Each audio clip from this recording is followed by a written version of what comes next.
Phonological processes are used to describe the simplifications that children make as they attempt to imitate adult-like speech.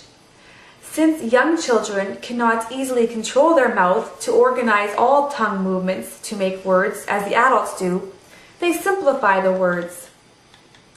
A child may be able to articulate a speech sound. For example, a child could say the sound duh, but he might be unable to put duh into certain words. That's why some children say gog instead of dog.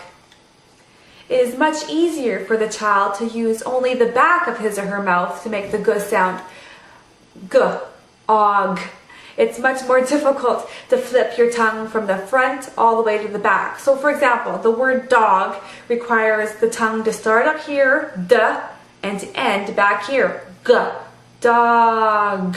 Well, that's a lot of work for a little tongue. It's much easier just to stay at the back and go gog.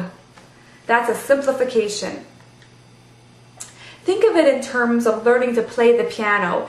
You may be able to easily press the middle C key over and over again. Ding, ding, ding. However, if you were asked to put middle C into a song, you may struggle to imitate an accomplished piano player like an adult speaker. And so you'd make all sorts of errors. Another word for these errors are phonological processes or simplifications.